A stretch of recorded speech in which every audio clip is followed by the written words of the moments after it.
역시 오늘 우리가 읽은 이 시편 78편 내용도 아삽의 시라 이렇게 표현되어 있습니다. 제3권에서 11편의 시가 이 아삽이 기록한 것으로 표현이 되어 있는데, 아삽이 기록한 시 중에서 가장 긴 절을 가지고 있습니다. 무려 72절에 이르는 긴 내용들을 담고 있는데, 그 내용을 우리가 읽어서 대략 알겠지만 이 내용은 무엇인가 교훈을 가르치려고 하는 목적이 있습니다. 그래서 내용상 이 시편 78편을 분류할 때는 지혜시다 이렇게 말합니다. 하나님을 섬기는 참된 지혜가 무엇인가 하는 것을 후대에게 가르치고 깨우치려고 하는 그런 내용들을 담고 있기 때문에 그러합니다. 우리가 읽은 본문 가운데서 1절부터 8절까지의 내용은 이 시를 기록하게 되는 중요한 목적이나 의도가 무엇인가를 분명하게 설명해 주는데, 그 내용이 어떤 내용이냐면 바로 자신들에게 주어진 그 하나님의 은혜를 그들이 기억하고 또 하나님께서 행하셨던 일들을 자신들뿐만 아니라 자신들의 후손에게 잘 전달하려고 하는데 목적이 있습니다. 신앙을 잘 이어받고 또 신앙을 잘 이어주려고 하는데 그 목적을 두고 기록하고 있음을 이야기합니다. 그러면서 그들 조상들이 지나간 역사 속에서 하나님 앞에 그릇 행했던 일들을 흉본입니다. 흉본. 본받지 말아야 될 그런 본으로 제시하면서 하나님을 잘 섬길 것을 그들에게 촉구하는 그런 내용을 담고 있어요. 1절 말씀에 보면 내 백성이여 내 율법을 들으며 내 입의 말의 귀를 기울일지어다. 이러한 내용들을 보게 되면 이 내용이 가르치려고 하는 데 있구나, 뭐가 신앙의 참된 지혜인가를 알려주려고 하는 데 그 목적이 있구나 하는 것을 우리로 알 수 있습니다. 내 율법을 들으라, 내 입의 말의 귀를 기울여라 하는 것은 하나님께서 자기 백성들에게 하시는 그 하나님의 말씀을 듣고 하나님의 마음이 무엇인가를 그들로 알라는 것을 촉구하는 이야기입니다. 여기 내용에 보면은 3절에 가서 우리가 들어서 아는 바다, 예로부터 감추었던 것을 비유를 통해서 드러내려고 한다. 2절에서 설명하고, 예로부터 감추어졌던 것, 그것을 들어서 아는 바다. 3절에 그렇게 표현하고, 우리의 조상들이 우리에게 전한 바다. 앞서 하나님을 섬겼던 조상들이 과거에 하나님이 이렇게 하셨었고 우리가 하나님 앞에 어떻게 하였었다 하는 이야기를 전달받은 것, 그것이라고 소개를 해주고 있습니다. 4절 말씀에 보면 우리가 이를 그들의 자손에게 숨기지 아니하고 여호와의 영예, 여호와의 능력, 여호와께서 행하실 기이한 사적, 그것을 후대에 전하리로다. 신앙이 후대에 잘 이어지고 신앙이 계승되기 위한 목적으로 이 시를 기록하고 있음을 우리에게 보게 합니다. 5절 가서 보면요, 여호와께서 증거를 야곱에게 세우셨다. 법도를 이스라엘에게 정하셨다. 우리 조상들에게 명령하셔서 그들의 자손에게 알리라 이렇게 하셨다. 이렇게 이야기합니다. 7절 말씀 8절이 중요한데요. 7절 가서 보시면은 그들의 소망을 하나님께 두게 하려고 하는데 목적이 있다. 이렇게 이야기합니다. 그들의 소망을 하나님께 둬라. 정처 없이 변하는 그런 세상이나 다른 어떤 것들에 두지 말고 언제나 변치 아니하시고 말씀하신 대로 이루시는 하나님께 참 소망을 두게 하려고 그렇게 한다 이야기하고요. 또 계속 이어서 보시면 하나님께서 행하신 일을 잊지 아니하게 하려고, 망각하지 말라는 거죠.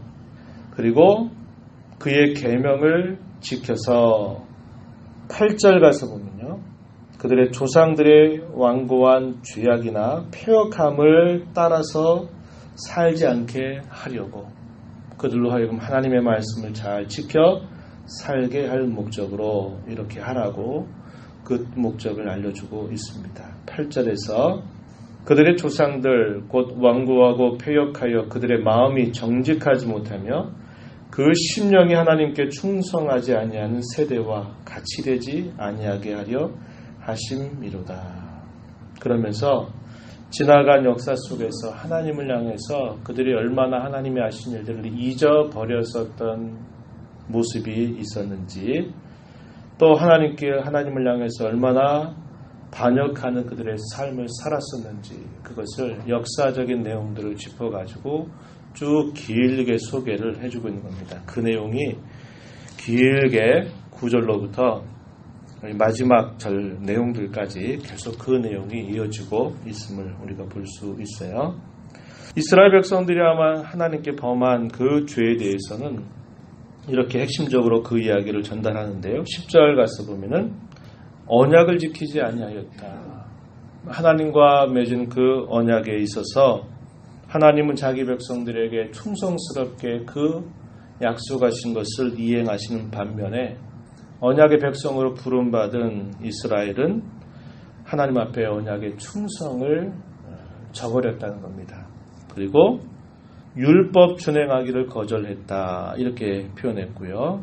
11절 가서 보면은 여호와 하나님께서 행하신 일과 보이신 놀라운 일들을 잊어버렸다라는 사실을 이야기해주고 있습니다.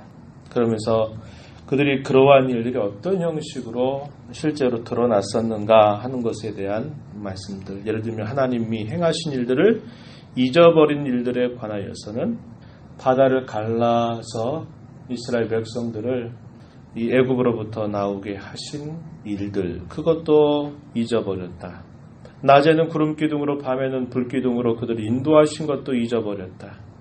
먹을 것이 없는 광야에서 바위를 쳐서 그 바위 사이로 물을 내게 하시고 반석에서 시내를 내게 해서 그 많은 무리들이 먹게 하신 일들도 잊어버렸다, 이렇게 이야기합니다. 끊임없이 하나님을 시험하였다는 것을 이야기합니다. 18절 가서 보면 그들의 탐욕을 따라서 먹을 것을 구함으로 하나님을 시험하는 그런 일들을 했었다 하는 것을 이야기합니다. 하나님을 향해서 대적했던 사실들도 이야기하고요. 하나님을 향한 불신앙들을 끊임없이 그들이 나타냈다는 겁니다. 그러면서 그들이 행했던 일들은 하나님을 향해서 거짓된 회개까지도 하나님을 향해서 서슴지 않고 행했다는 것을 지적해 주고 있어요. 34절 한번 가서 보시면요. 하나님이 그들을 죽이실 때 그들이 그에게 구하며 돌이켜 하나님을 간절히 찾았고 하나님이 그들의 반석이시며 지존하신 하나님이 그들의 구속자이심을 기억하였도다.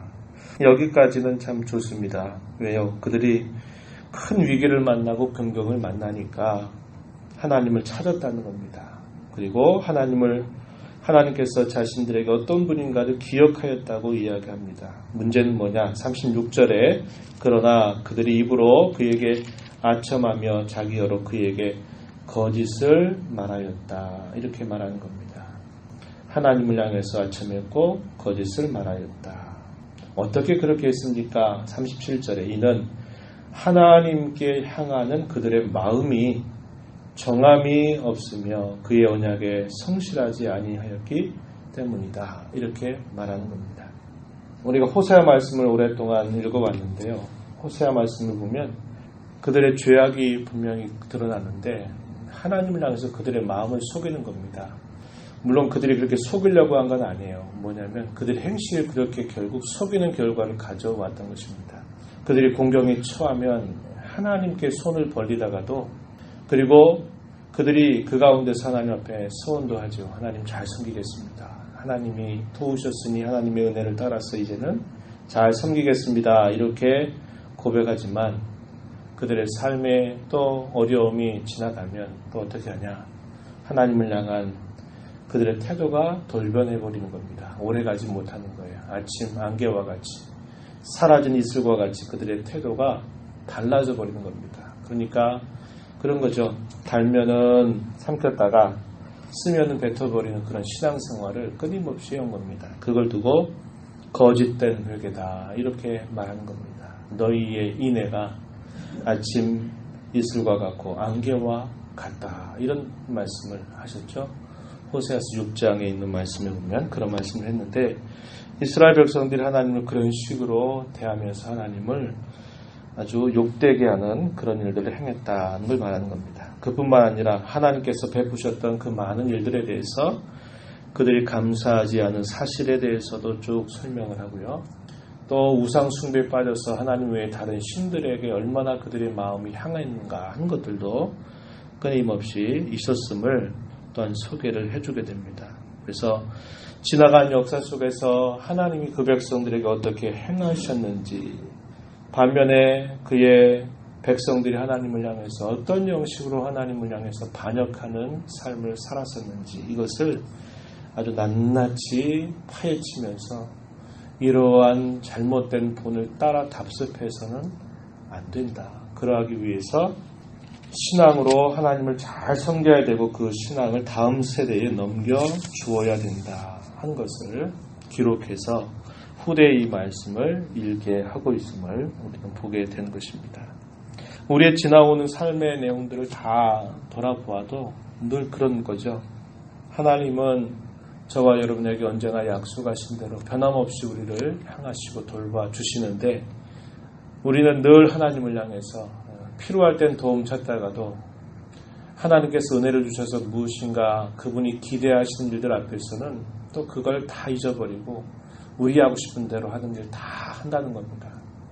그러다 또 어려운 일을 만나게 되면 또 하나님 앞에 도움을 청하고, 또 하나님은 그럼에도 불구하고 또 도와주시면 또 망각하고, 이러한 일들이 옛적의 이스라엘 백성들이 하나님 앞에 향해서 저 어리석게 저렇게 모를까 라고 말할는지 모르지만은, 우리가 늘 하나님을 섬기는 우리의 태도와 모습이 늘 비슷한 걸음을 걸어오고 있는 것을 우리는 볼 수 있다고 하는 것입니다. 그러하기 때문에 날마다 우리가 하나님의 말씀을 우리의 마음으로 받아서 그 말씀을 통해서 우리의 신앙의 걸음을 점검하고 우리의 신앙을 바르게 세워가지 않는다면 똑같은 그런 모습을 그대로 답습하는 삶을 살아갈 수밖에 없게 되는 것이죠. 우리가 오늘 이 말씀을 보면서요, 하나님의 변화없는 사랑, 하나님의 신실하심을 우리가 기억하고, 우리 또한 하나님을 향해서 또 신실하고 충성스러운 하나님의 사람들로 살아가도록 은혜를 구하는 아침이 되기를 바랍니다. 이 한 주간 살아가는 모든 생활 속에서 더 하나님을 찾고 하나님께서 베푸실 은혜를 망각하지 않고 기억하고 그분의 기대와 바람을 따라서 주의 이름을 높이고 주님만을 존귀하게 하는 삶을 살아가는 저와 여러분이 되도록 기도하고 힘써가는 복된 한 주간이 되기를 진심으로 바랍니다. 하나님 아버지, 이 새벽 시간에도 저희들을 주께로 인도하셔서 오늘도 찬송을 드리며 말씀에 귀를 기울이게 하심을 감사합니다. 저희들에게 주신 말씀을 통해서 오늘 우리의 태도가 어떠한지를 다시 한번 점검하며 하나님을 어떻게 섬기고 있는가를 돌아보는 아침이 되게 하시고, 앞선 세대에 좋지 않은 그런 모습들을 그대로 답습해가는 그런 삶이 되지 않게 하시고, 저희들에게 주신 오늘이라고 하는 시간 동안 더 발전적으로 잘 이어갈 수 있는 걸음이 되게 하시며, 그러한 신앙이 우리의 모든 후손들에게 믿음의 계대가 이어져 가는 복을 저희들에게 허락하여 주시옵소서. 은혜의 보좌 앞에 나와서 이 시간도 하나님 앞에 간구합니다. 저희들의 마음의 소원을 아시는 주님, 저희들의 연약함을 아시는 주님께서 긍휼히 여겨 주시옵시고 저희들의 간구에 귀를 기울여 주시며 주님 만나는 귀한 시간 되도록 주장하여 주시옵소서. 귀하신 예수님의 이름으로 기도하옵나이다. 아멘.